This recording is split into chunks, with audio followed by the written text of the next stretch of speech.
So, it's very plain to see that across Europe there has been a rise in fascist ideology.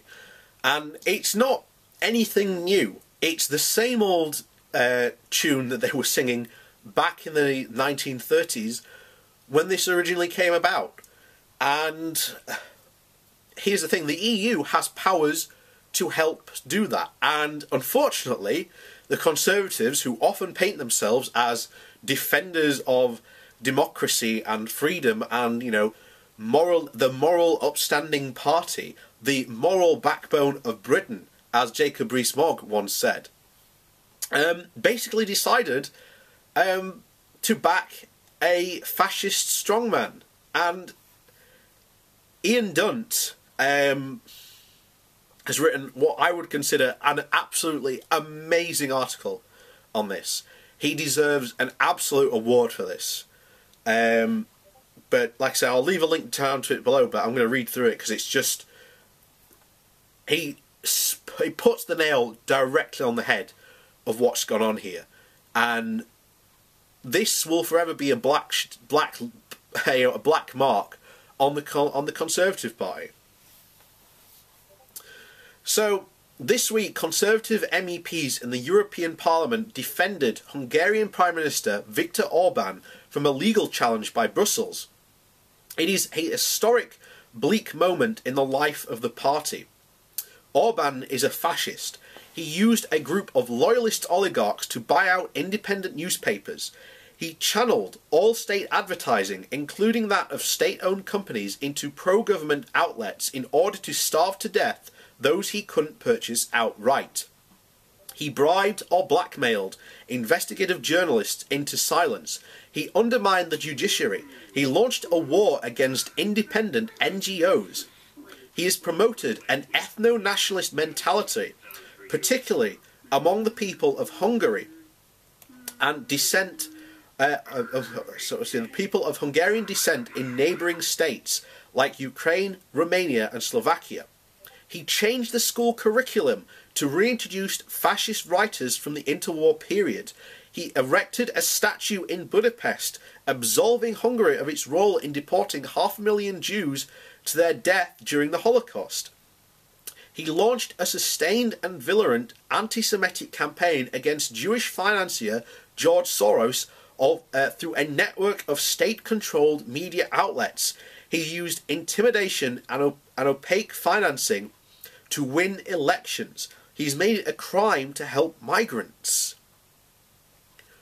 By those very actions, he is a fascist. There's no way you can cut it. And by the way, Dankula, if you're watching this, I doubt you are, but you do know that UKIP supports this guy, right? Just, you know, something to think about. So, whether he is genuinely a fascist in private or simply uses the trappings as an electoral strategy, it is unclear.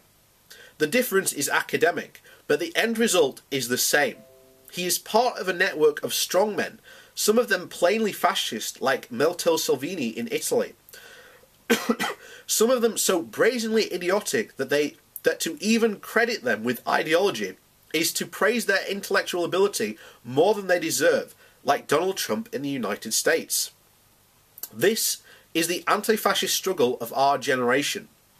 The battle against that old idea that you must show absolute loyalty to the nation, to the great leader, and to watch the institutions that hold them account, such as the media, the judiciary, and the NGOs, and that they be dismantled. You must treat people from outside your culture as simultaneously inferior and yet also an external threat to your way of life. You must also give over to the group, to the tribe, and stop thinking for yourself or challenging authority. They have a different theme music, but they operate to the same tempo. Brussels, which has been paralysed by indecision in the wake of this movement, is starting to face the threat. This week they triggered Article 7 proceedings, which sanction a member state including loss of voting rights if they're in serious and persistent breach of European values, Orban has plainly satisfied this benchmark. But the end of the process requires a unanimous vote in the European Parliament, where he is likely to be saved by Poland, which is also facing Article 7 efforts. British MEPs did not support it. Instead, they were whipped to oppose the move. Only one, Noshin Mubarak, rebelled. Two, Charles Tannock and Sajid Karim abstained.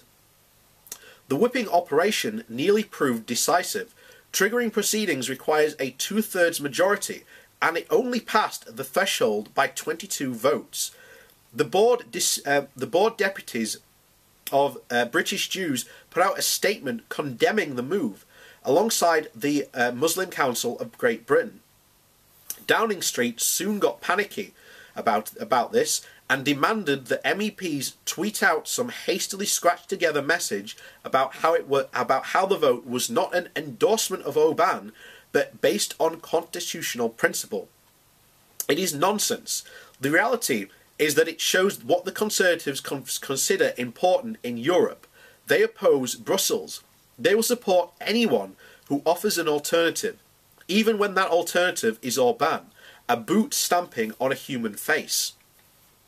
This movement has been a long time coming.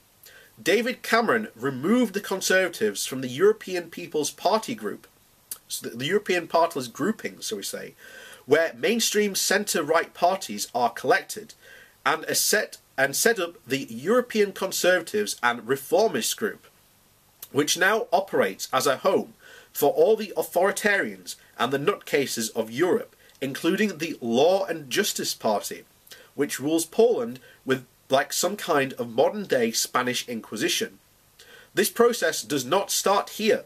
It is the logical ending point of years of deteriorating conservative respectability. For any believer in the British political process, it should provide a moment of apparent reflection. The most successful political party in the world, Britain's lobby group for pragmatism and tradition, is now finding itself in league with fascists, not because they have a shared worldview, although the harder fringes of the Brexit rhetoric in the party certainly resemble Orban's, but because of a shared enemy. There is no time now for the party to to retain itself regardless of Brexit, and disassociate itself from what is happening in Europe, America, and parts of its own membership, both in the rank and file and in the parliamentary party. It can still lay the claim to be a respectable centre-right, although against the position of authoritarian nationalism, but needs to recognise the gravity of the movement, as it is living through and accepting a principled stance in the same face of it. That is something that it certainly seems incapable of. And this is one of the things that we need to support. And I've touched slightly on in the past of what's been going on in Poland. And when you look at what's been going on in Poland, and certainly in Hungary, I'd be livid if I lived in Hungary at Orban. I'd be definitely protesting, although, hey, freedom of speech there isn't you'd be shot down. And if some of the reports out there to be believed are right, there are militia groups out there that, target anyone who speaks out against the authority, against the Orban and his regime. So, here we are, yet again, another, time in place where I'm glad that it passed, because this might trigger changes in Hungary. It might make people rethink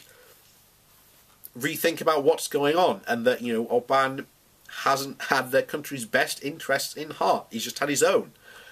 So, the fact as well that the Tories have decided we're not going to, go on this vote and instead vote against it, and it did go through just by 22 votes.